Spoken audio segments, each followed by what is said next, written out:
Welcome everybody to Rad Pod and Chill. I'm Heidi Kuda. I'm with my buddies Jim Stewartson and High Fidelity. This is our weekly live stream. Normally we would be recapping an episode, but we thought that we would instead comment on the debate as well as recap some of the incredible breaking news of the week. And Jim, why don't you go ahead and kick us off? All right, look. It was not great at all for either side. There are a lot of things to criticize, I think, about Biden's preparation. Obviously, he had a cold or something like that. He got much stronger at the end, but it wasn't great. It just wasn't. Sorry. Trump, on the other hand, literally lied every single time he opened his fucking mouth. Exactly. Every single time. And, displayed all of the debate skills and intelligence of Benito Mussolini. Yeah. So, look, I'm not going to take, wear kid gloves for what I think was, I'm not going to say it was a disaster or anything, but the Democrats are piranhas right now. They are circling. And what I'm going to need to see is some, real action by the campaign to sort of stabilize things, because it can go to bad places if we're not careful. So, does it change a goddamn thing? No, other than unfortunately change the narrative in a way that unfortunately I don't think is actually super helpful to us. I wish I could report different, but I'm watching MSNBC and it's like a fucking panic zone. Yeah. We'll be okay, but lots of moving parts right now out there. So we've been dealing with a media that's been normalizing a criminal, and all this did was further normalize it. I didn't hear any question about him being a convicted felon and whether or not he'd run for prison or anything like that I would have expected. And to have a liar chronically lying, a very professional propagandist chronically lying next to an elder statesman who has salvaged the wreckage of our country for the last 4 years by doing the labor of democracy, and to have that put, on television as if we're supposed to be judging these two people as equals is a false fucking equivalency. It should never have gone down like that. But I think that TV has made us a bit stupid. So I don't think that anybody watched that and goes, oh, I'm suddenly a Trump fan. No, that's not how it works. But this is a continual normalization of something that is not normal. We are under attack. We are in an information warfare. And Trump just was given a 90-minute platform to lie to the American people. And as we know, these lies enter the mainstream debate. Well, every single time Donald Trump opened his mouth on that stage, a lie came out. A lie about the economy, a lie about Afghanistan, a lie about COVID, a lie about the border, a lie about migrants. I would also very, very, very much like someone to go through and do a study of the language that Donald Trump used during this debate, because what I heard from that man was kill, kill, kill. We're being killed. We're being murdered. This country is failing. We're dying. Fear, fear, fear. Nothing but fear. No hope, no plan, no progress. Just you're going to die if Joe gets in office again. Well, so I'd like someone to take a look at the language that was used. Well, can fix it. It's plastic straw. Nothing has changed about Donald Trump. Zero. Not in 8 fucking years. We know exactly how he's going to behave every single time he gets on stage. He did absolutely nothing different than he does every single time he gets on stage. Now, remember, this debate was proposed by the Biden campaign. So, you know, yes, he lied every fucking time he opens his mouth.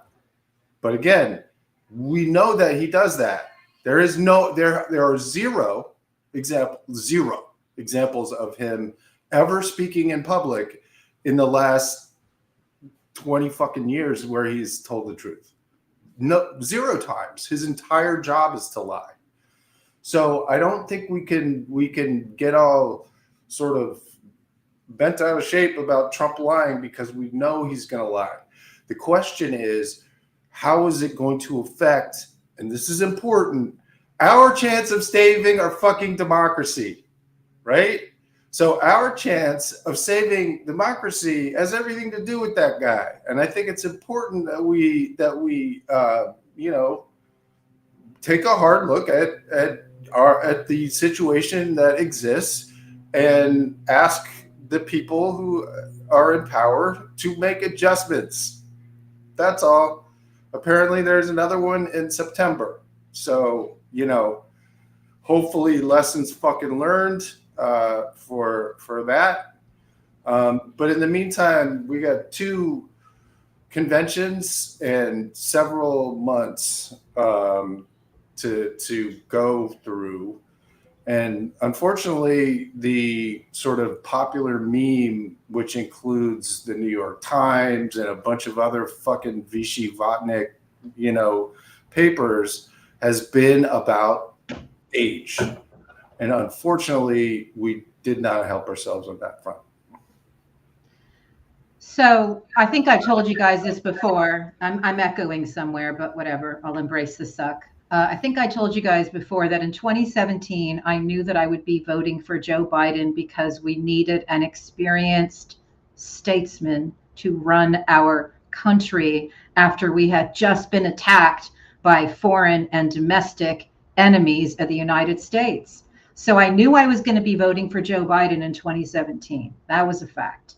And Joe Biden has done exactly what I'd hoped he would do, which was be the guy to come in and start cleaning up the crises that was left. And I don't have to tell you how our allies had started to talk about us as if we were part of the new axis of evil. And that is no longer the case. Our allies know that we are a reliable partner on the world stage again.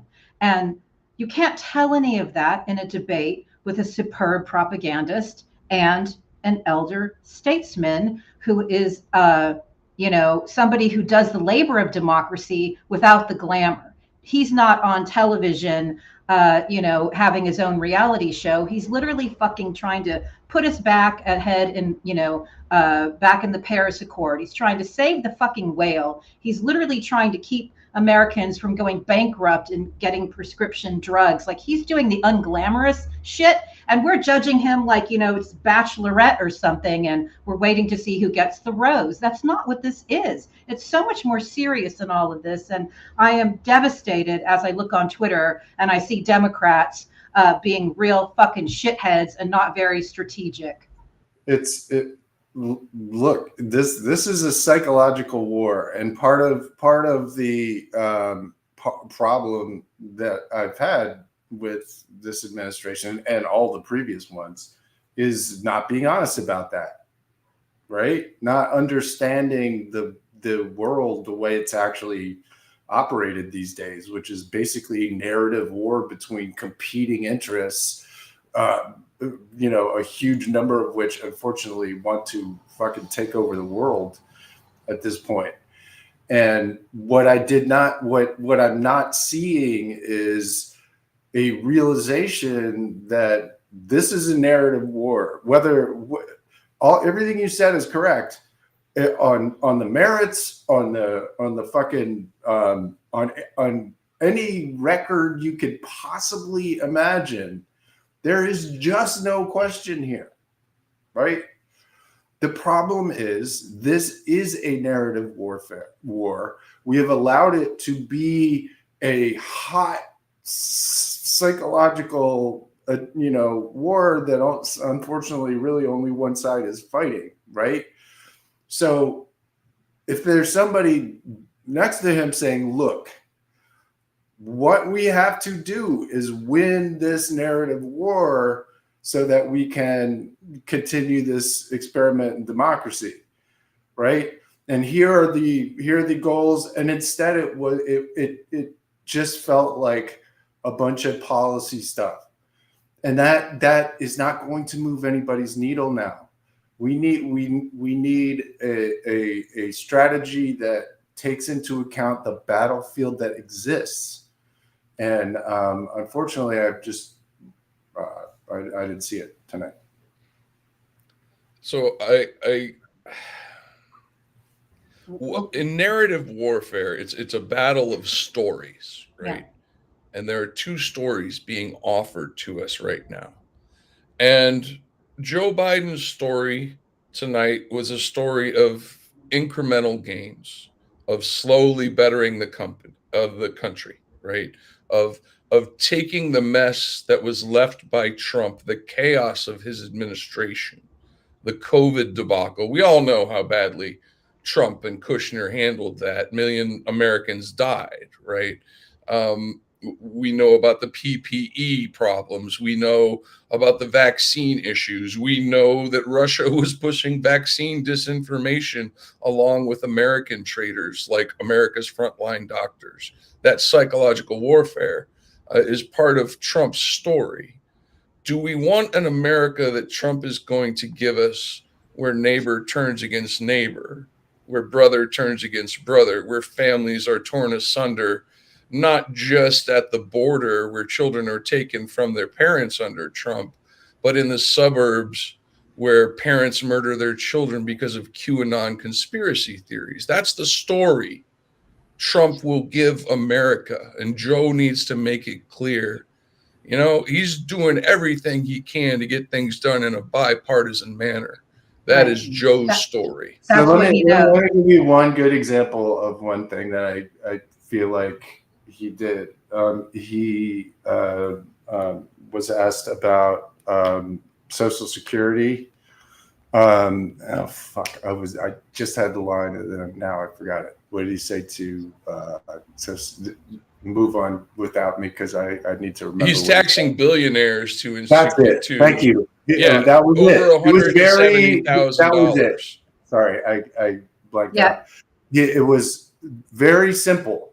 Right? How are you going to pay for Social Security? Tax billionaires. Yeah, right. Fucking tax the rich. Listen to me. Every single person in the United States agrees with that. Like all of us who aren't billionaires, we need that kind of like high concept, big idea. Like show us the way forward. Yeah. Right. Right. Like going into the details of insulin prices is just not going to do what needs to be done, unfortunately. No, but I will say that I was really moved, and you know me, I'm fucking emotional. I was really moved at Biden's shock. Not only in the lying, but in standing next to somebody who denigrates the country as badly as Trump does. Biden genuinely is shocked at the way Trump talks about America in such a disgraceful manner. And that was incredibly moving because, again, he was told many, many decades ago that he was the youngest guy. He was the youngest guy. So he's been in the political world at a time when you were bipartisan and you didn't have the MAGA cult and the QAnon cult and whatever cults. He comes from a different era, no question. It's why he's so adept at being able to do the labor of democracy. But his emotions and standing next to somebody who was denigrating America as badly as Trump was is something that I really felt, and I hope it resonated with other people too, because he looked genuinely shocked. Yeah, because he gives a shit about human beings. Yes. And you know, and that is what we need. That's what we love. And not only that, you know, we want to see boldness, big ideas. How are we going to fix the Supreme Court? Yeah. Give us. Why are we not expanding the Affordable Care Act for more Americans? Yeah. Okay. Yeah. But again, I'm sorry, that's just not going to. That's not the sort of thing that's going to move the needle. How are you gonna save my fucking retirement? Tax the billionaires. Yeah, tax the billionaires. You know what I mean? We need build the wall shit. To fight this battle, unfortunately. You know, he's got all of these accomplishments behind him. Again, I just feel that what seems like happened to me, and I'll just say it, I feel like he was over prepared. There are reports that he was, you know, away for a week. And if he was preparing that entire time, and his voice just sounded like it was like he'd been doing debate prep for a week, if you know what I mean.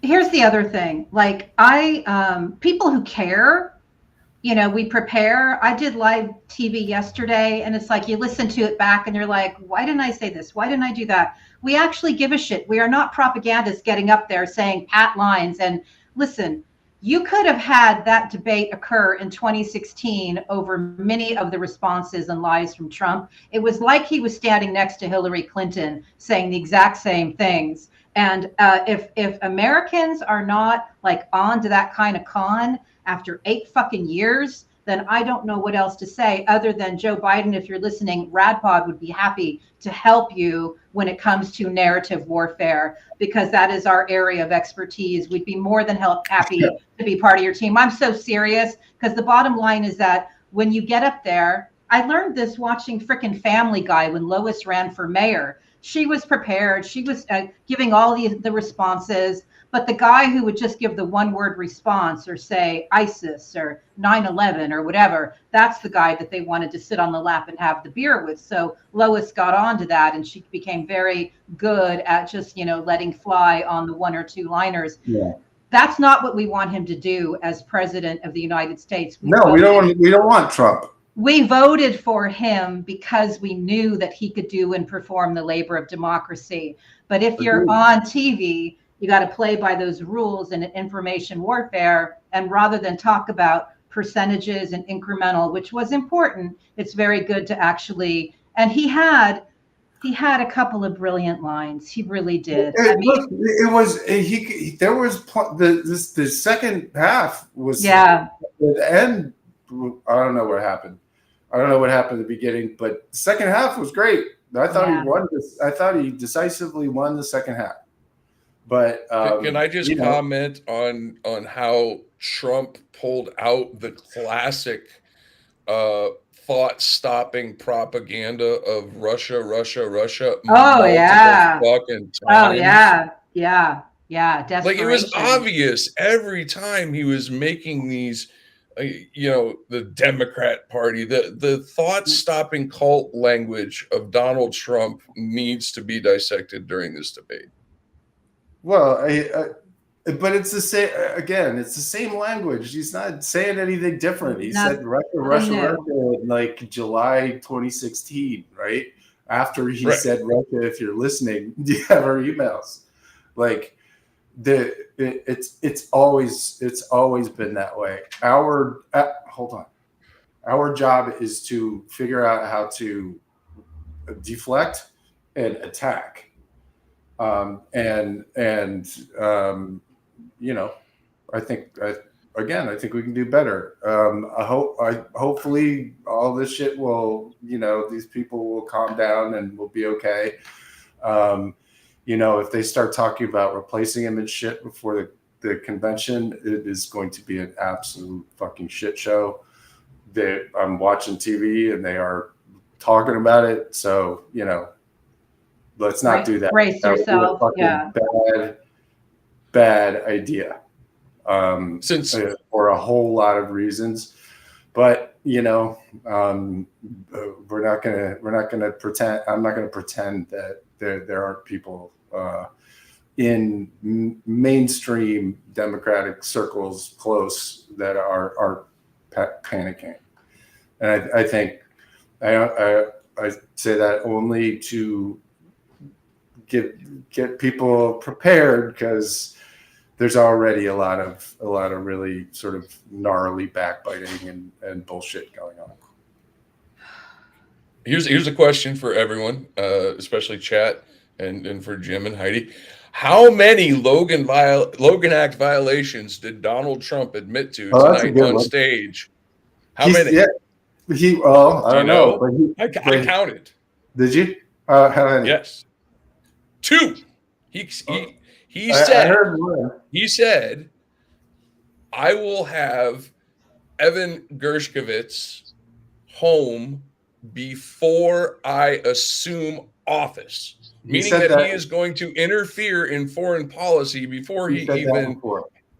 Okay, so that's one, right? And then the second one was, I'll have the Ukrainian war finished before I even take office. Yes, and I wrote 6 seconds after that, like, oh, that was illegal. It was fucking straight illegal. So like, I'm going to commit a crime as soon as I'm elected. It's a good, you know. He's a criminal. We already know he's a criminal. Funny. I mean, not funny, but you know. Yeah. Yeah. Funny, not funny. I mean, yeah. Trump is just going to do what he's going to do. And the unprincipled among us and the cult members among us may just think that's great. And I think it's really, really, he's fucking scary. This is 100 years ago. We can look at history. The person who stands up and says, only I can fix it. The guy who mesmerizes the crowd, the con man, the carny barker. They've been historically a bit successful compared to the person who actually is committed to doing the labor of democracy. In 2020, we did something amazing. We voted out that guy. And here he is still shadowing, you know, our nation with his criminality. And why are we normalizing him? That man, why was the first question asked not, who the hell are you and why are you on this stage, considering you're an adjudicated rapist and a 34-time felon who interfered with your own election, tried to overthrow another election, and now you're spreading lies. Yeah, but the corporate media is never going to fucking do that. That's not going to happen. Like, yes. Well, fuck you, corporate media. Yeah. Okay, but again, like for me, look, we're 4 fucking months away, right?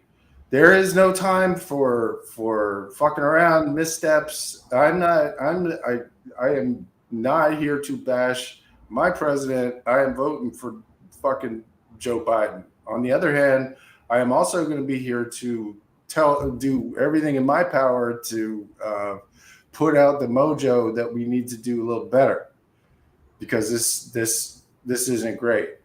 But we're not learning anything here. For me, we didn't learn anything tonight, and that was the fucking problem. We didn't learn anything tonight. Tonight was about an opportunity to change the narrative, right? Yeah. Tonight was an opportunity to take a shot in the narrative war.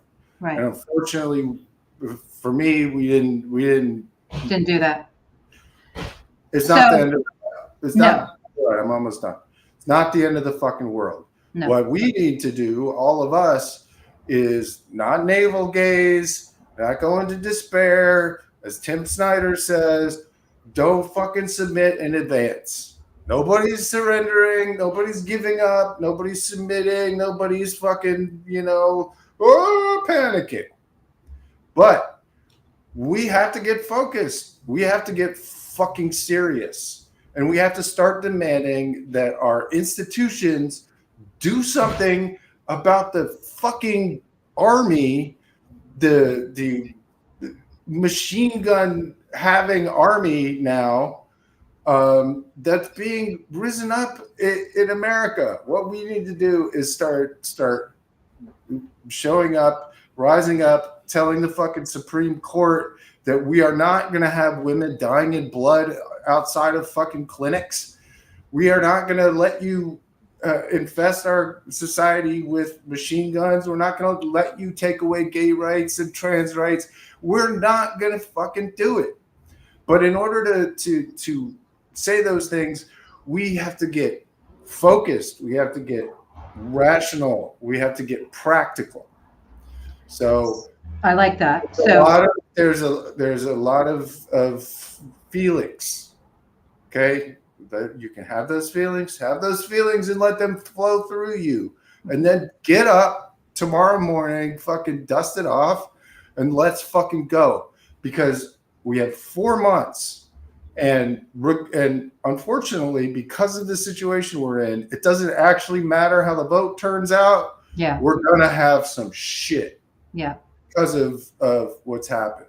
But we can either make it through that shit or not, depending on what we all do together. Right. Whether we get the margins we need for Joe in order to get us through the big lie 2 and all whatever bullshit they have, we have to get busy. So right. All the feelings and the emotions and all of those things, take a deep breath, and then let's move forward. So what I would like to do is take a moment and quote Gal Suburban, because she was on my, God, I get emotional again. What the fuck's wrong with me? 8 years of damage, I guess. She was on Betty Dangerous's Founders Day on Sunday, and she's brilliant, as you guys know. But she said something that is so important, and I'm not going to be able to quote her directly right now, but I'll do my best. She said that the Democrats, and that's really the pro-democracy among us, have to get better about talking about how we're winning. We have to get better at talking about how we're winning. We have to get better at telling that story, because we are winning. And I go back to 2020 because, according to Ruth Ben-Ghiat, who is the world's greatest scholar on Italian fascism, etc., she literally said, we did something that was so incredible. We voted out a dictator in the middle of autocratic capture. That's not usually how these stories go. And she always says, never underestimate the American people. And that is a good example. But because of January 6th, and because we know the plotters of the insurrection are still running around plotting, as Jim said, whatever the outcome is in November, and I expect it to be a positive outcome for democracy, because I just think that not enough people will. I do believe that people, just like in 2020, see that we're dealing with a level of criminality that we've never seen before, when all of Trump's allies are felons and cons and criminals and going to jail. That's got to resonate with some people. And again, I'm not talking about the cult. I'm talking about those who don't pay attention maybe as closely as we do. But I expect 2024 to still duplicate 2020. But as Jim said, when we have these other factions within Trump's orbit and our various agencies running around still radicalizing people, that's a concern. And I think that's where we need to apply pressure, quite frankly. Yeah, it's not, I mean, again, like there's this desire that, and I do it too, all of us do, to form this into politics. God damn it, get in this bucket of politics somehow, right? If we just tell people, get our arms around them and say, look, can't you see so much better? We know at this point that shit doesn't work. And the reason it doesn't work is because this isn't opinion that's being weighed by a rational consideration of facts, right? We've got a large percentage of the population of the United States that has had their mind fucking changed by propaganda. And so the best possible way of fighting a war like this, a psychological war, is to, one, take the enemy's weapons away, right? Two, teach people how to defend themselves, or give them some fucking, give them an iron dome of information, right? Because if you just fucking be honest and tell people how this shit works, a lot of people will figure it out, or be able to help other people they know who can then have a place to go when they figure it out. We could start to move the needle in the important ways, which is to rescue all these fucking people who are out here literally living in a different fucking universe than us. Right. That is a way that we do this. So we can there are three ways: take away their weapons, do something about this fucking propaganda, give people information to defend themselves from psychological war. 3, fight it. Yeah. Fight it. Be in it. Understand it. And that is the one thing that concerns me deeply about both the administration and the campaign. There doesn't seem to be a realization about what's actually fucking happening here. There's a desire to just put it in the same category as everything, and I just feel that that's a naive point of view. Oh, a dangerous one too. Not only naive, but very dangerous. It's dangerous because if things go south in November, as Hi-Fi said earlier today, we're looking at 1,000 years of darkness, realistically and metaphorically. I did an interview with Hi-Fi today, which we titled 20 Years of Internet Espionage, a Timeline. And I think it's really important because we have been living in a time when the artillery of cognitive warfare has been deployed against us. And I think it's really, really freaking important that people understand how this works, the origins of it, the involvement of the Russians, the involvement of Assange and WikiLeaks and Roger Stone and MAGA 3X and that whole period of time to throw the 2016 election to Donald Trump. I think it's incredibly important that we know what we're dealing with. And trigger warning for anybody who listens to that podcast, it's dark, but if we don't look at the darkness, we can't move toward the light, in my opinion. We have to know what we're dealing with. And once we know what we're dealing with, Hi-Fi and I spend the last few minutes on a whole bunch of solutions. But if we're not fighting it, then as Jim was saying, we're obeying in advance. And we know that that is not a strategy. No, obeying in advance is not a strategy. Panicking is not a strategy, and neither is hope. Neither is wishes and good feelings or bad feelings. Nobody's feelings are gonna fucking fix anything. Again, like for me, I'm just like, okay, I've been doing this for 4 years, and now we got 4 months. So it's fucking sprint time. And my focus is where it belongs, on the people who are using this opportunity, this chaos that they have caused themselves, to try and take the future away from my kids and grandkids. And so for me, all this fucking noise about any of this stuff is air. It matters not at all. What matters is fighting the war that we have, defending ourselves from warfare, and going to the other side and fucking up some fascists, defeating some of these fucking people. I for the umpteenth fucking time, this thing won't stop. None of these people will stop. Donald Trump is not going to fucking stop. Flynn is not going to stop. Prince, none of them are going to stop. They can't. They are unable to stop, because the minute that they do, they lose. And if they lose, they go to prison. So we got to start suiting up here and understanding who we're dealing with, what the fucking stakes are, and stop getting distracted by bullshit.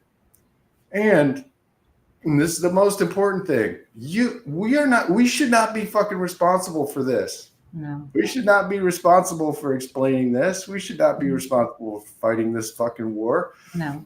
It's not our goddamn responsibility to do any of this shit. There are entire agencies supposed to be investigating. Agencies supposed to be doing justice. Agencies supposed to be interpreting the Constitution, not trying to destroy it. We've got all these fantastic organizations that we've built up over 250 years of democracy, and they're fucking broke. They're cowering in fear. And our job is to wake them the fuck up, to wake the press up, who every single time they come near the truth, they minimize it. Yeah. Ooh, I'm afraid of that. Oh, Flynn's just a grifter. He's a conspiracy theorist. It is maddening that still in the year 2024 that we're still covering up for these fucking people. Unfortunately, we are. Yeah. So I'm very grateful. Demand different. Just to finish the thought. Yep. We have the right to demand better from the press, from the military, from the Justice Department, from the FBI, from the fucking president. We do. And from the campaign, who just didn't do a good job tonight. No. I'm very grateful that Germany is giving us a template. Germany, as you guys know, just launched a department to actually tackle head-on Russian disinformation, as opposed to this piecemeal shit that we've been seeing, all throughout the world. They're taking it seriously and putting resources toward it. What I was thinking about tonight, as you guys know, I have post-traumatic news syndrome. I produced news too long, network news too long, broadcast news, and I have lived without a television for going on 20 years. And it's been heaven, because I don't invite that into my home. I can watch the clips, I can stream things online, but I don't have cable news in my home, because it would make me want to, punch the TV way too often. But what I did force myself to watch C-SPAN and watch the debate. And one thing I was thinking is, media, because it's owned by billionaires and hedge funds and whatnot, they still want to show this neutral, balanced portrait, right? So you have these two squares. That's a distortion. It's not a balanced portrait. That was not a balanced portrait. You have frickin', mob guy criminal on one side, and you have public servant who's been doing the labor of democracy for a long time on the other side. That is an imbalanced portrait. And they tried to make it seem normal, and it fucking wasn't. And I'm I'm angry about that, I guess, because I feel like we've been in the information war long enough where, you know, that kind of shit is unacceptable. And I know you said, Jim, it's not going to change, but I had to get it out of my system. What there's a term, the Overton window, right? The Overton window is the range of rational discourse that people can have from left to right and still be sort of, you know, in everyday normal discourse. And unfortunately, the Overton window moves, it shifts, right, over time. And these fucking bastards on my cable television set have moved it all the way to Nazis. Yeah. It's like, okay, on one side is Nazis, on the other side is democracy, right? So the Overton window isn't like, think back, it's 1960, Nixon and JFK. Ever seen those debates? The giant disaster of Richard Nixon and JFK and how they were, you know, they were barely different. They were like, you know, arguing about policy and stuff. That's not what we're seeing now. No. What we're seeing now is, do you want to keep America, or do you want to do some other fucking weird shit that I'm gonna cobble together with a bunch of oligarchs and theocrats? That's literally the decision that's being made, and unfortunately, a lot of people, because of what we report on, want it. They want it. Yeah. They want this other fucking thing.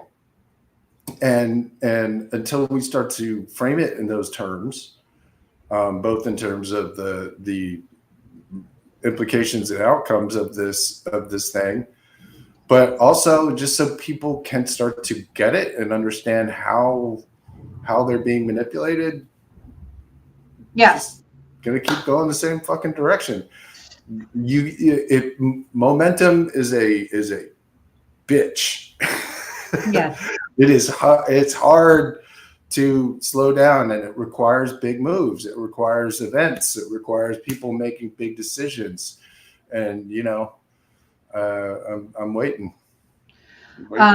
I would like to ask both of you in the time that we have left. I don't think anybody understands more than this crew right here, Julian Assange's role in the 2016 election attack in America. And I think it's been woefully misunderstood and underreported. And I'd like both of you to comment on that, please. Julian Assange is a anti-Semitic, deeply, like, his dad was a Holocaust denier. He grew up in the Great White Brotherhood, which is a cult where they believe they were fucking Aryans.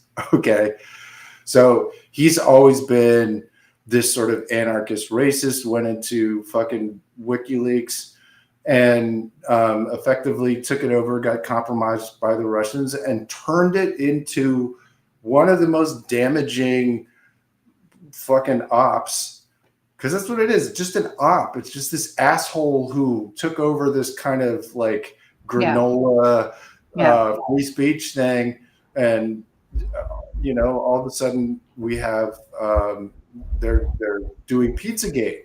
Yeah, remember, Julian Assange was not some bystander here. Right. He was not just oh, it's just information. He was tweeting from WikiLeaks Pizzagate shit about spirit cooking and demons and sperm and shit.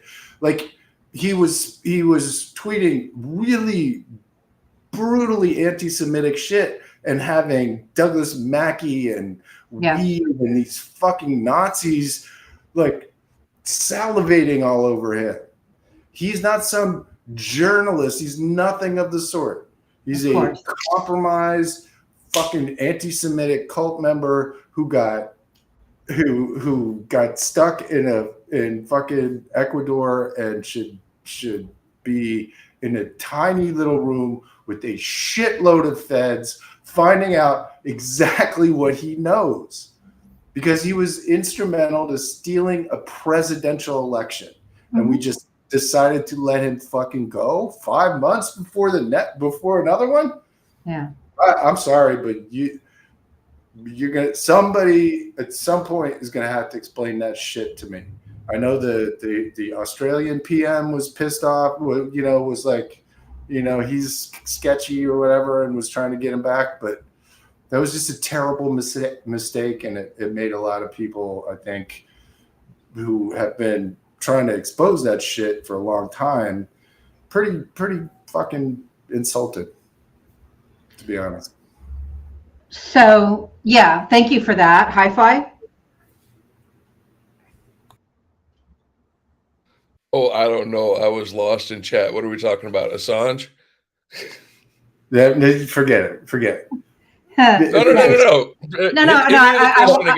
No. I just want you to give us your summary of Assange in relation to the theft of the 2016 election. Jim just did a brilliant job, so whatever comes to mind. Yeah. Well, Jim just nailed it, and I was lost in chat, but I'm just going to say this. Julian Assange is a terrorist. He works for a foreign nation. He's a twisted ideologue. He is compromised on every step of the mice scale money ideology. He's compromised. The rape allegations disappeared. Ego. We know the man has an ego. He's, I mean, from the time he was targeted by Peter Thiel to the time he appeared on RT is but a few years. So I don't think people should see that as a coincidence. There's an important little time frame there, right? So Palantir is born in 2008 by Peter Thiel, Eric Prince's boyfriend, allegedly, who sorry, I got fucked up on Eric Prince's boyfriend. Peter Thiel started.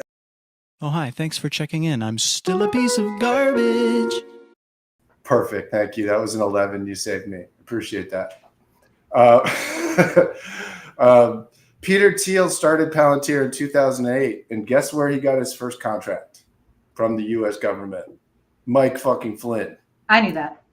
In Afghanistan, Mike Flynn and Eric Prince decided, oh, we need this completely unknown fucking dude's weird software to run our killing machine in Afghanistan. So that got Palantir started. And then a year and a half later or something, Palantir got caught running ops on Julian Assange and Glenn Greenwald. And then lo and behold, Glenn Greenwald and Julian Assange are Russian fucking agents. Yeah.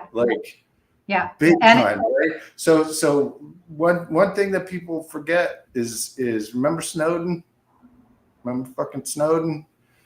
Snowden released information to Glenn Greenwald, the aforementioned, and WikiLeaks. And Snowden was an NSA employee and had access to NSA documents. So he had NSA documents over here. It made sense that he had those, and he gave those to the Russians. But he also, for some fucking reason that nobody has ever figured out, he got the most top secret classified documents on Mike Flynn's Defense Intelligence Agency servers and delivered it through Russian cutout WikiLeaks. But the good news is the DIA did an investigation of Snowden's breach of DIA servers run by Mike Flynn. Also, there was another investigation into said breaches of the NSA and the DIA. Guess who did that one? Russian spy Charles McGonigal was the shocking. So shocking.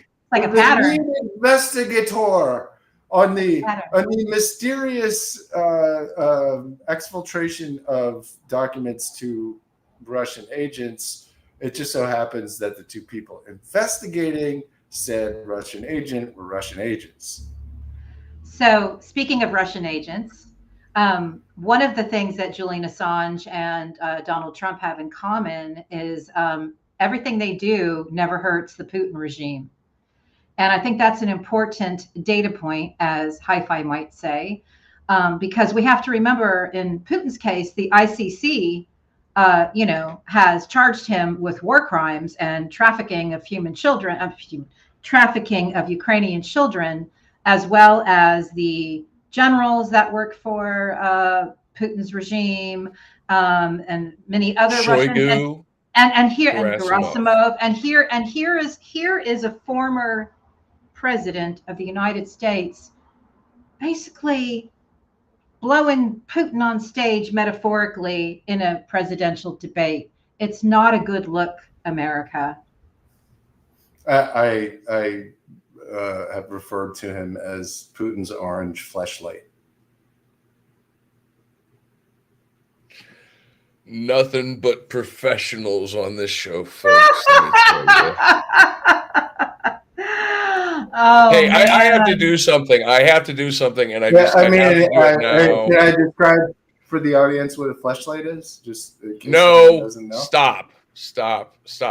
Okay, I need to poke the hole in flashlight. I'm gonna mute you. I'm gonna mute you. Wait! I just have to comment. This has never happened before, where Hi-Fi sensibilities were so offended that he offered to mute Jim. Never happened. I think this is a rare moment, and I want to acknowledge it.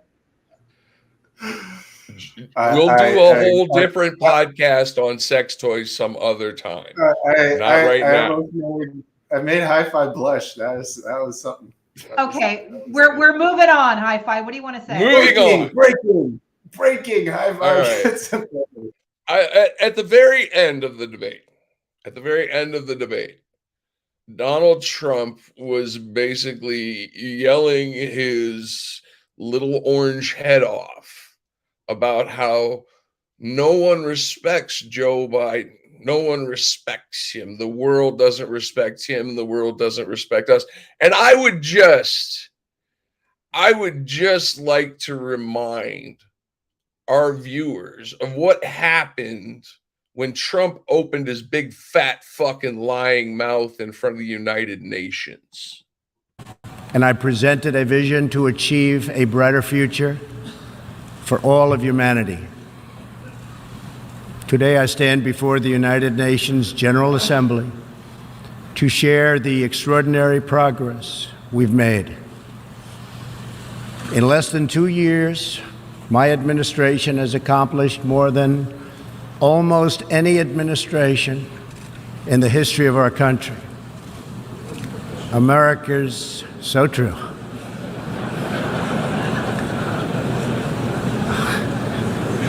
Didn't expect that reaction, but that's okay. They laughed at him. More of that. He was a joke on the world They were stage. laughing with him. High five. What do you mean? No, they were laughing at him. That's disinformation, Jim.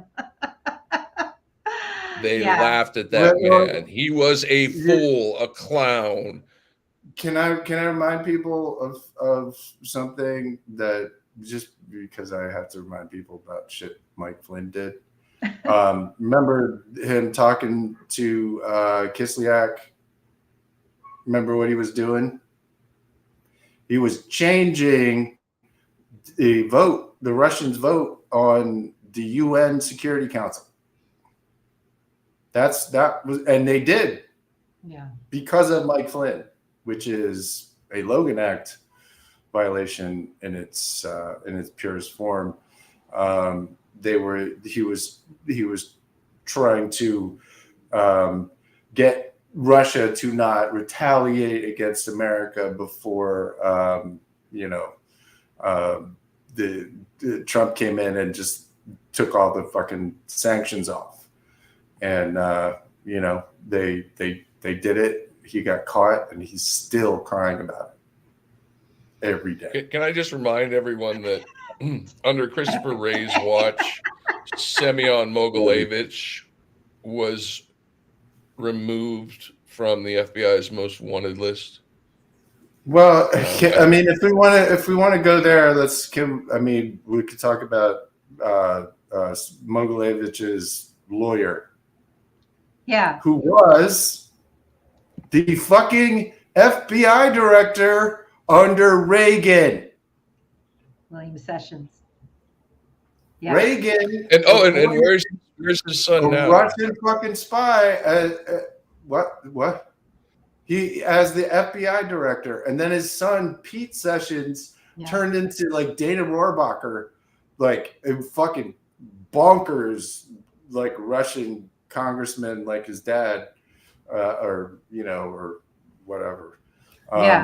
Anyway, so the FBI has a weird history of this kind of shit, and I wish we would get rid of all of these people that have allowed this to happen. Yeah, I told them about it. Fucking 23 months ago, and they still haven't figured it out before.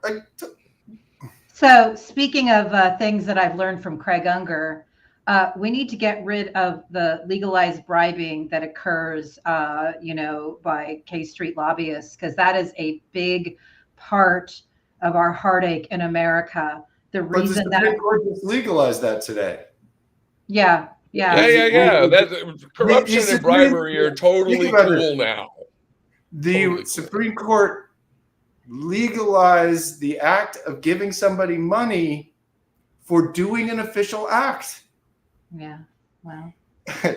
Which, if you're Clarence Thomas, is definitely the right thing to do. Hey, you know what else the Supreme Court did today? They defanged the SEC.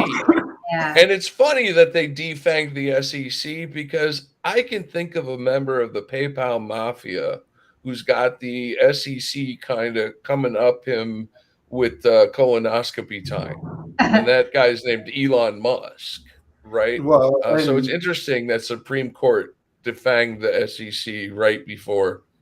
Well, Trump also got a company that has made less than $100,000 that's worth $6 billion. Yeah. Right? It's literally a hedge. Like in stock trading, you'll bet on something, and then you'll make a different bet on against your first bet in order to sort of like catch yourself if shit goes super south. That's what all the money in that is. It's a bunch of rich people saying, shit, I have no idea if Donald Trump's going to be president, but if he is, this thing's going to be worth a lot. So I'm going to place a bet and fund this criminal because the criminal may become president. I'm willing to fund a criminal because he might become president. Think about the fucked up sociopaths that you have to be in order to make that sort of calculation. I mean, from purely numerical point of view, I kind of get it, but as a human being, I do not. And I think maybe that's probably the clearest way of thinking about this. There are a bunch of people who think of human beings as numbers and power. Yeah. And then there are a bunch of other peoples like Joe Biden who thinks of people as human beings who should be protected. And what I'd like you guys to end with, because I'd never want to end on despair, and Jim, you wrote about this beautifully today. Despair is not what this is about. It's about getting into action. But I believe, and this is not hopium because I don't smoke it, that people are wearying of the nihilism that we've been sold in 20 years of internet espionage, and that there will be a resurgence in empathy. How we get there is what I'd like you guys to comment on, because I just feel like being outraged all the time is wearying, and I'd like to think people are becoming maybe a bit more aware that us fighting each other all the time weakens us globally. So any comments on how we can make empathy great again. I mean, I don't think you can until you stop putting people through a grinder that takes away their empathy all day. Yeah. I mean, the problem is that these sociopathic and authoritarian tendencies that exist in people, these fucking fascists have figured out a way to exacerbate that, to increase it, right? Hitler did the same thing. Goebbels did the same thing. Himmler, they were, and it was fascinating. Flynn was talking about the Weimar in the early 30s, and he said that Hitler psyoped the population, which is correct. Yes, I Through know. propaganda, but it gives you a sense of how these people are fucking thinking. Yes, right? it does. He knows exactly what he's doing. Yes. And so, you know, the way that, unfortunately, with the Germans, it took a calamity, right, before the world would wake up. And so our job right now is to avoid that cliff that we're about to fall off. And I'll end with this. It's 1938, right?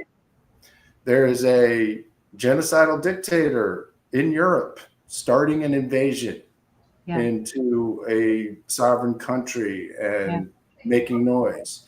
In America, and this, people forget about this, in America there was a huge pro-Hitler Nazi movement led by people like Henry Ford, Charles Lindbergh, and William Dudley Pelley, who of all the people in the world, Mike Flynn and William Dudley Pelley are remarkably the same, all the way to their I am theosophy beliefs. Like it's crazy when you look at that. But the point is, and there's Father Coughlin, sort of the Tucker Carlson of his day, right? And you had all of these people in America basically acting as agents of the Nazis over there. And their goal was to get us to stay out of it, to abandon the Jews in Europe, to abandon our allies in Europe. And they fucking succeeded. And I will land here. And this is a weird thing to say this way, but the Pearl Harbor may have been the thing that saved the fucking world. Because in America, we were and this is important, the America First movement was everywhere. Does that sound familiar? The America First movement was the Nazis' brand. And there's a reason why they picked that back up again, right? But the point is, if the Japanese had not decided to do a sneak attack on Pearl Harbor, FDR may not have had the political will that he needed in the United States to enter that war. And I think it's important to look at these little moments and realize how fucking close we've come so many times. And the difference is, and I will land on hopefully this positive note, the difference is that people stood up and stopped it. And in America, you had civilians, and in Maddow's Ultra, you can hear all about it, how it was civilians who shut down these Nazis, who exposed their plans to plant bombs all over the country. It was civilians who did that. So, you know, that's about where we are right now, in my view. About it, 1938. We've got a genocidal maniac over there in Europe. And our job here is to stamp out the invasion force that's come over here and attacked our citizens' minds, and attacked our national self-respect by putting up the giant orange fleshlight that we saw earlier today. Thank you, Jim. That somehow was positive. High five, final word on how we make empathy great again.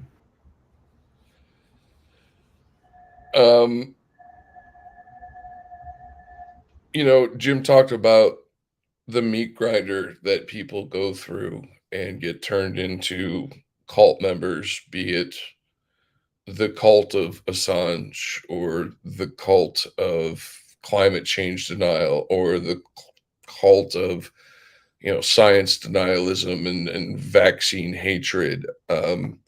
Yoga moms, their minds twisted to become, you know, white supremacist QAnon believers. We see the violence that has come out of the internet. We know how it's being fed to us. We know who's feeding it to us. We know Facebook, Twitter, social media. It's just expanded. Gab, Telegram. Remember Parler and Rebecca Mercer and the activity on that before January 6th. I mean, if people don't realize that was a setup for the foot soldiers to be captured on camera and prosecuted because, hey, that plays along with the narrative warfare.